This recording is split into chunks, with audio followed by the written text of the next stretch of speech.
Hello everyone, I'm Forrest McFreelove, and this is Speedplay France and Stellaris number 9. We left off with a war planned against our neighbor who is worryingly close to the Sol system.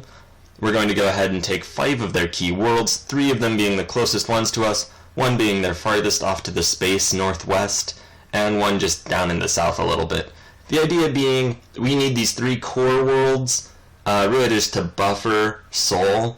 We don't want to ever have a repeat of when Terminus Invictus rolled in and destroyed the orbital installations around our capital world, since that was just rather terrible.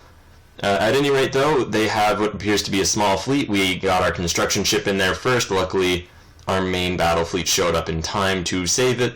We're going to go ahead and build ourselves a wormhole station, destroy their orbital stations, hopefully bombard their world into more or less a state of relative defenselessness, and then bring in our vast robot armies, which we need to go ahead and reorganize. Other than that, there's like some minor construction we need to do, maybe a level of microing our science ships about. More than anything else, though, it's just going to be getting our military where it needs to go. Their status compared to us is inferior, so it'll be a hopefully pretty quick and easy war. We go ahead and get our fully united robot armies over into the system, and we'll just be able to roll on into their capital. Unfortunately, Terminus Invictus, despite being recently defeated in the last war we just fought with them, is actually at war with these people as well. I guess they were so weak that even the ruined remnants of the state we just attacked are able to bring an attack against them.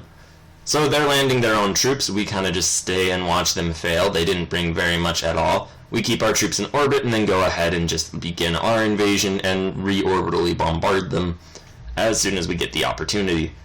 We also just continue doing more researches. Research at this point just takes such a terribly long amount of time. We do go ahead and seize their capital world. We've split our fleet into 2 different groups. 3 groups now, since 1 group is staying to bombard their planet. The other group is just destroying all of their forces in the area. And essentially, at this point, we're just going to divide and conquer. Split our forces apart, land our armies on various territories, and hopefully just do a decent, quick job of bringing the war to a successful conclusion. Just exactly how well that's going to go remains to be seen. They do have, I wouldn't say superiority in any real respect. We do have an issue with Terminus Invictus people trying to rebel against us, which hopefully we'll be able to resolve this war before that becomes a significant issue, and we have to dedicate forces away. It looks as though they do have a considerable fleet, which is worrying. Our science ship's going to have to try to escape. Back here at Krakow's Nest, we're just holding out. If we can manage to get our armies there quickly enough, we can hopefully invade the planet, and then, there we go, we've taken it. Now we're rolling back to Yaris, their capital. Unfortunately, in the time we took, they managed to retake their capital world, which is a bit of a problem. Hopefully we won't just do a cat and mouse game with our armies and whatnot, our navies, just rolling back and forth between these 2 worlds over and over again, although honestly it's conceivable that we might. We do a little bit of internal management since we are actually very close to running out of energy again, which is a terrible concern.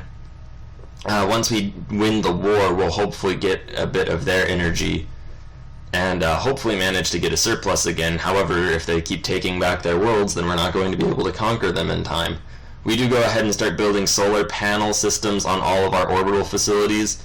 Unfortunately, our Navy decided to attack a science ship or a science station instead of going and bombarding their homeworld, which kind of just slows our progress down a little bit, not that it would have been so rapid anyway. We did get our human armies involved and took a world to the space south of this system. Space itself, and in a moment we'll be able to just use our armies against their capital once again. Really, they did nothing. They just did nothing for the betterment of their people in their capital by taking the world back. It just means they're going to have to be orbitally bombarded again and invaded again. So that was probably not the best move on their part. Our solar panel networks are almost done, and in just about a month they will all take over. There we go. Now we are in a considerable surplus of energy. Our fleets are back up to full strength from the half the strength that they were at, and it looks like we can intercept their army a little bit. And their navy as well, hopefully. So if we can just pull that off, we'll be in a pretty good spot. We also have another fleet rolling around to take Chekhov's Nest again. We managed to spook them off. It looks as though they managed to escape, though. Hopefully their armies won't be so lucky. We go ahead and orbitally bombard this area once again. And it's just kind of a bit of a back and forth. Although we are at 65% war score now, so since we have 2 fleets and they only have 1, we are turning it more into our favor. Also, it looks like most of their army is up in the top system here, so we bring both of our armies to just ensure victory, and we roll them down, French and robots together, in arms. And it looks like just the sheer force just overwhelms them completely. Meanwhile, in space, we managed to catch up with and destroy their battle fleet. So while there was a bit of a cat and mouse and a bit of just, I wouldn't say setbacks, just a bit of a slowdown in the initial stage of the war. We're now at 90% war score. We have secured these 3 key worlds that we're hoping to get. And hopefully we'll be able to just go out to 2 more different systems. They don't really have a navy at this point, and we've destroyed their army on planet. So hopefully we'll just destroy these orbital facilities, some various science areas, and hopefully the combined acts will convince them to just kind of give up the war. We're at 93% war score now. All of a sudden 96, we'll start bombarding that world. And there we go, it brings us up to 100. There we go, we managed to get, if you'll just give it a moment, we also discover a fallen empire. And there we go, now we have those 3 worlds. We go ahead and just enslave everybody, since they're all rather upset with our government and the fact that we just took all of their worlds through a series of invasions and bombardments multiple times per planet, in part. So yeah, not too pleased about that. We do go ahead and just start merging some of our sectors, since we only have a limit of 10 sectors, and we already had 8, and it needed 3 to create for this group. So we do go ahead, Terminus and Victus are all trying to rebel against us, so we go ahead and just mass enslave their entire species. Hopefully we will be able to do something or other to convince them not to hate us. However, for now, that stops them from being able to actively revolt. And, alright, so that all said and done, we're going to go ahead and re-merge our fleets, hopefully upgrade all of them, possibly build up our fleet strength again. Now, I had mentioned at the end of the last episode that one of the reasons I wasn't really going to focus fully military is because I didn't want to ruin relations with basically the rest of space. Luckily, or unluckily, everyone already has an unfriendly opinion of us and thus isn't willing to trade. So since they're not willing to trade, it doesn't really matter what their relations are with us. And I figured at that point it would be better to have a buffer state away from the Sol system in case they do turn hostile, rather than to try the more likely than not likely to be successful efforts of diplomatically wooing them. Other than that, we're probably still going to use our navy as just kind of a bludgeon. We do go ahead and just kind of group up our sectors, trying to just minimize the actual number that we have. We do go ahead and just insert this group, making really just one pretty massive sector across this portion of our empire. We go ahead and rename it the Viceroyalty of Outer Arm, just since it's more or less the outer arm of our empire. And we go ahead and create this other massive one, which will be the Viceroyalty if we go ahead and get a new leader for it. We go ahead and get a leader that's good for slaves. It's just the Viceroyalty of the Inner Arm. And there we go. We now have 2 major Viceroyalties, fully encapsulating the core portions of the French Empire. We go ahead and reshuffle our people around a little bit. And now, for the first time in quite a while, I feel as though we are safe to focus on internal management and things along those lines.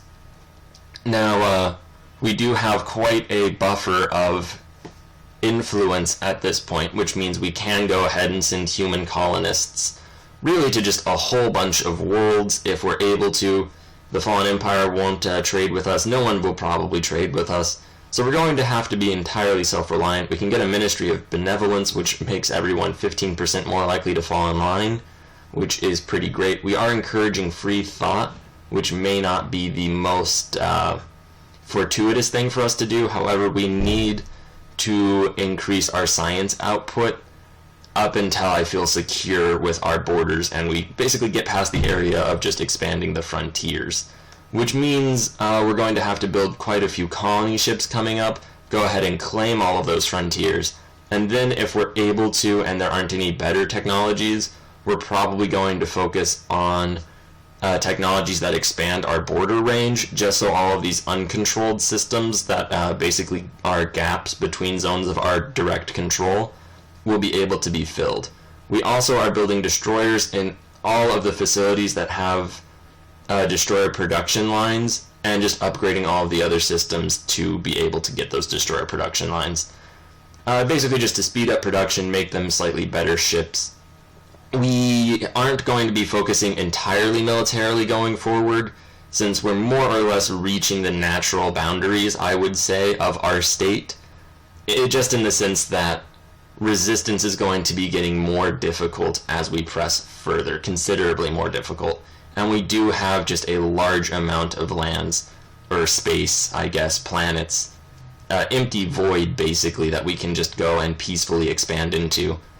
Now, my philosophy on war, more or less, is that if we can just take something with our existing fleet and we are getting it back up to strength, then we may as well use it. However, at this point, it's going to be much better for us, probably in the long term, if instead of just bludgeoning against our enemies even more and more, we just go ahead and expand the human population and the amount of worlds that humans are on. We can also maybe expand some alien populations based on the ones that are the happiest with our rule. So basically these guys are 62.5% happy, so we can go ahead, find out who they were.